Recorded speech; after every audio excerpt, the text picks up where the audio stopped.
दोस्तों आज की इस वीडियो में हम बताएंगे कि आपका अगर जो डीटीएच पावर सप्लाई है इसमें कोई पार्ट ख़राब हो जाता है तो कैसे उसको चेक करेंगे। यानी कि आज की इस वीडियो में हम सभी कंपोनेंट की टेस्टिंग बताने वाले हैं कि आप कैसे मल्टीमीटर से कंपोनेंट को चेक करेंगे सही है या ख़राब। और मैं ये गारंटी देता हूँ कि इस वीडियो को देखने के बाद आपको और कोई वीडियो देखने की ज़रूरत नहीं पड़ेगी जिसमें आपको कंपोनेंट टेस्टिंग के बारे में पता करना होगा। तो दोस्तों अगर आपको कंपोनेंट को चेक करना आ गया सही तरीके से तो आप किसी भी फॉल्ट को निकाल सकते हैं, क्योंकि किसी भी मतलब आपका बोर्ड में जो ख़राब होता है वो तो कोई न कोई एक पार्ट ही ख़राब होता है। तो अगर आपको पता है कि ये ख़राब होने के बाद क्या कंडीशन बताएगा और सही रहेगा तो क्या कंडीशन बताएगा, ये आपको पता है तो आप फॉल्ट बड़े आराम से ढूंढ लेंगे। तो दोस्तों आइए वीडियो करते हैं स्टार्ट। लेकिन स्टार्ट करने से पहले एक छोटी सी रिक्वेस्ट, भाई इस वीडियो को एक बार ज़रूर लाइक कर दीजिए। अगर आपने अभी लाइक नहीं किया तो लाइक कर दीजिए और चैनल पे नए हो तो प्लीज़ चैनल को सब्सक्राइब कर दीजिएगा इसी तरह के तमाम वीडियो देखने के लिए। तो यहाँ पे देखिए सबसे पहला यहाँ आपको चाहिए एक मल्टीमीटर, क्योंकि बिना मल्टीमीटर के हम इसकी कोई टेस्टिंग नहीं कर सकते हैं। ठीक है, तो यहाँ मल्टीमीटर लेना है। तो जब हम इस पर सप्लाई नहीं दिए रहेंगे तो जितनी भी टेस्टिंग है वो हमें कहाँ करना है, अपने बजर मोड में। मल्टीमीटर का जो बजर मोड होता है उस बजर मोड में ही हमको चेक करना होगा। जैसे कि यहाँ जहाँ बीप की आवाज़ देता है उसी मोड में हमें चेक करना है। तो अब यहाँ हम प्राइमरी से शुरू करते हैं। तो सबसे पहला जैसे आप यहाँ एसी का वायर जोड़ते हैं, देखिए यहाँ पे, ठीक है, यहाँ पे एसी का वायर जोड़ते हैं तो सबसे पहला हमारा कनेक्ट होता है फ्यूज। तो फ्यूज को चेक करने के लिए मल्टीमीटर आपका बजर मोड में ही रहेगा। यानी कि आप लगभग मान के चलिए इसमें से 70% कंपोनेंट ऐसे होंगे जो आपको बजर मोड में ही चेक करना होगा। तो यहाँ जो आपका फ्यूज होगा इस तरह से लगाने के बाद यहाँ बीप की आवाज़ आनी चाहिए। जैसे कि यहाँ आप देख सकते हैं यहाँ बीप की आवाज़ हमारा मल्टीमीटर दे रहा है। अगर ये बीप की आवाज़ नहीं देता है तो आपका ये फ्यूज ओपन है यानी ख़राब है। इसके बाद यहाँ एक कंपोनेंट और देखेंगे, यहाँ आपका ये कॉइल है। ठीक है, ये कॉइल दो भागों में बटा हुआ है। यानी यहाँ इधर से आप देख सकते हैं, यहाँ देखिए दो भाग, एक भाग इसका ये है और एक भाग ये है। तो ये दोनों भाग जो है अब अलग अलग हैं तो इनकी चेकिंग भी अलग अलग हमको करना होगा।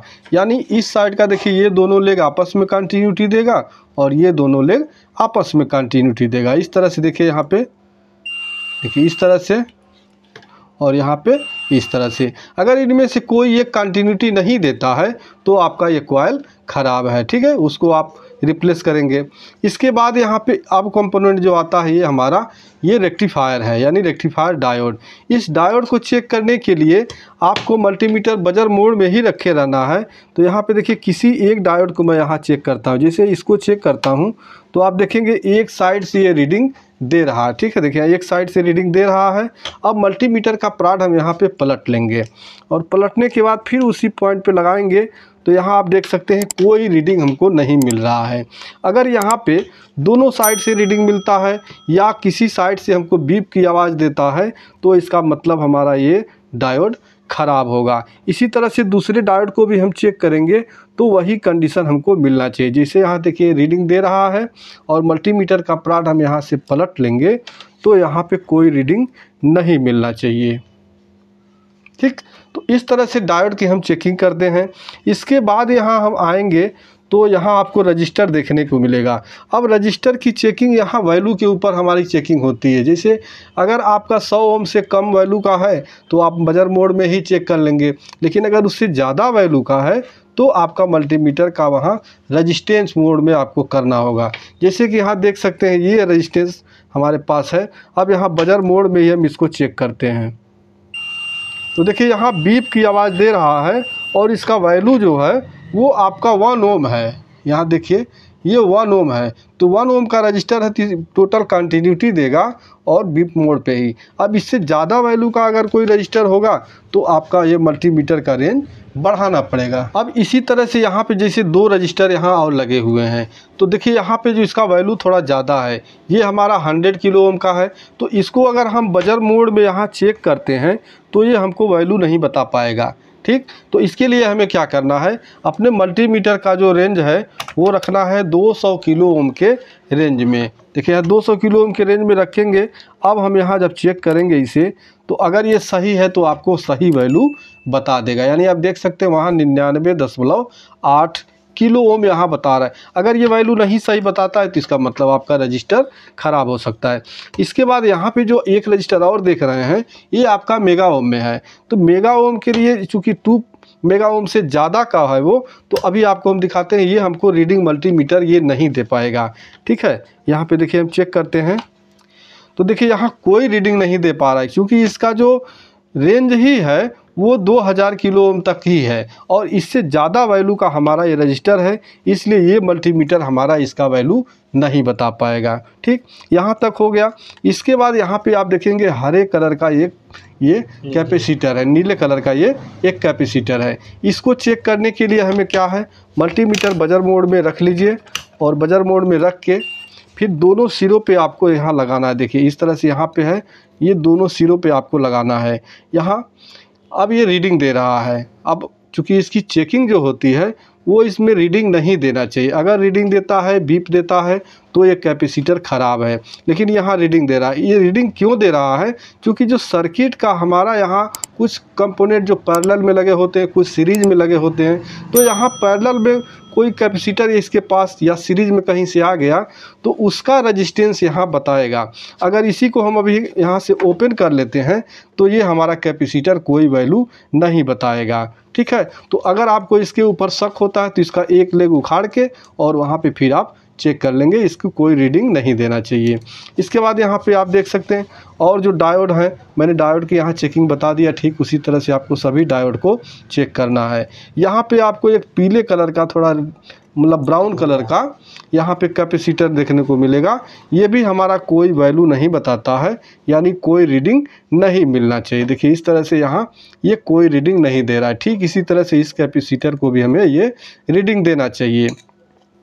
इतना पार्ट हो गया। इसके बाद हमारा आता है यहाँ एसएम ट्रांसफार्मर, जो इसके अंदर ये लगा हुआ है एसएम। इसको चेक करने के लिए यहाँ प्राइमरी में 4 लेग हैं और सेकेंडरी में 5 लेग हैं। तो जो प्राइमरी के 4 लेग हैं, 2 लेग आपस में कंटिन्यूटी देने चाहिए और 2 लेग आपस में कंटिन्यूटी देने चाहिए। देखिए इस तरह से यहाँ एक कंटिन्यूटी देगा, इसके बाद और कोई कंटिन्यूटी नहीं देगा। बीप की आवाज़ देना चाहिए। इसके बाद ये दोनों लेग जो है आपस में बीप की आवाज़ देना चाहिए। अगर इसमें से कोई आपका जो है ये और ये इसमें कोई लेग आपका जो कंटिन्यूटी नहीं देता है तो इसका मतलब वो बाइंडिंग आपका ओपन है, ठीक इसी तरह से हम आते हैं सेकेंडरी में। तो यहाँ 5 पिने जो है वो आपस में कंटिन्यूटी देनी चाहिए। जैसे कि यहाँ पे देख सकते हैं 1 2 3 4 5, ठीक है। तो सभी को कंटिन्यूटी देना चाहिए। अब यहाँ एक बहुत महत्वपूर्ण कंपोनेंट है जो आपका एक कपलर है, जो हमारा क्या है प्राइमरी और सेकेंडरी को आपस में जोड़ के रखता है। यानी आप देखेंगे तो प्राइमरी और सेकेंडरी के बीच में यहाँ एक आपका ट्रांसफार्मर है, एसएम ट्रांसफार्मर, और एक कपलर है। यही 2 कंपोनेंट है जो आपका प्राइमरी और सेकेंडरी से जोड़े रखते हैं। तो यहाँ कपलर को चेक करने के लिए यहाँ देखिए इस साइड से अभी हो सकता है इधर सर्किट से कुछ सीरीज़ के कारण आपका रीडिंग गलत हो सकता है, नहीं तो इसकी जो टेस्टिंग है इस साइड से कोई रीडिंग हमको नहीं मिलना चाहिए। कोई रीडिंग नहीं, कोई बीप की आवाज़ नहीं। तो अभी कोई रीडिंग नहीं दिया। फिर हम मल्टीमीटर का प्रोड इस तरह से पलट लेंगे और फिर चेक करेंगे। तो यहाँ पे देख सकते हैं एक साइड से यहाँ रीडिंग दे रहा है, क्योंकि ये सर्किट में लगाया है इसलिए यहाँ पे ऐसा हो सकता है। अब इसके बाद हम यहाँ चेक करेंगे इस साइड में, तो यहाँ देखिए कोई रीडिंग नहीं और कोई बीप नहीं। मल्टीमीटर का प्रोड पलट लेंगे तो यहाँ पे देख सकते हैं फिर रीडिंग। ये हमारा क्या है कि सर्किट में लगा हुआ है, इसलिए हमको इस तरह का ये रीडिंग दे रहा है। जबकि एक साइड केवल रीडिंग देता है, दूसरे साइड से रीडिंग नहीं देता है, और एक साइड में कोई रीडिंग नहीं देता है, ठीक है। तो ये कपलर का होता है, लगे लगाए। अगर आपको शक है इस पर तो आप इसका 1-2 लेग उखाड़ लीजिए और फिर उखाड़ के इसको चेक कर लीजिए, ठीक। इसी तरह से आपका इधर आपके जितने भी डायोड हैं ये डीसी डायोड लगे होते हैं। यहाँ हमारा रेक्टिफायर एसी डायोड है और ये डीसी डायोड है। तो इनका भी चेकिंग सेम उसी तरह से है। यानी यहाँ देख सकते हैं जो डायोड है ये आपका SR 360, इसको चेक करेंगे इस तरह से। यहाँ पे देखिए एक जो रीडिंग दिया है वो कैपेसिटर आपका पैरेलल में लगा होगा, इसलिए उसको बताया। ठीक है, ये हट भाग गया। उसके बाद फिर एक साइड से देखिए लगाएंगे तो यहाँ पे एक बार बीप दे के फिर कट गया। कंटिन्यूटी अगर बीप देता तो इसका मतलब डायोड शॉर्ट है, लेकिन कंटिन्यूटी बीप नहीं, बीप दे के बंद हो गया, इसका मतलब ये डायोड हमारा सही है। इसके बाद यहाँ कैपेसिटर आपका है, ये कैपेसिटर बस लगे लगाए आप इतना चेक कर सकते हैं कि इसमें कोई शॉर्टिंग नहीं आना चाहिए। देखिए इस तरह से कोई बीप की आवाज़ नहीं आना चाहिए, तो आपका एक कैपेसिटर लगभग सही है। बाकी ये कैपेसिटर जब ख़राब होता है तो पीछे से यहाँ से ये फूल जाता है। इसके जो आप देख रहे हैं ये त्रिकोणीय निशान जो है वो ऊपर की ओर फूल जाते हैं। तो दोस्तों इस तरह से सभी कंपोनेंट को मैंने चेकिंग करने का तरीका बता दिया कि कैसे आप कंपोनेंट को चेक कर सकते हैं। तो दोस्तों इस तरह से आप इस पावर सप्लाई में जो भी कंपोनेंट लगे हैं उनको चेक करके क्लियर कर सकते हैं कि कौन सा कंपोनेंट सही है, कौन सा कंपोनेंट ख़राब है। तो उम्मीद करते हैं इस वीडियो को देखने के बाद आप इसमें जो भी फॉल्ट आएगा उसको बड़ी आसानी से ढूंढ लेंगे। अगर वीडियो पसंद आया हो तो वीडियो को लाइक ज़रूर कर दीजिएगा। चैनल पे नए हैं तो प्लीज़ चैनल को सब्सक्राइब कर दीजिएगा। मिलते हैं नेक्स्ट वीडियो में, तब तक के लिए नमस्कार।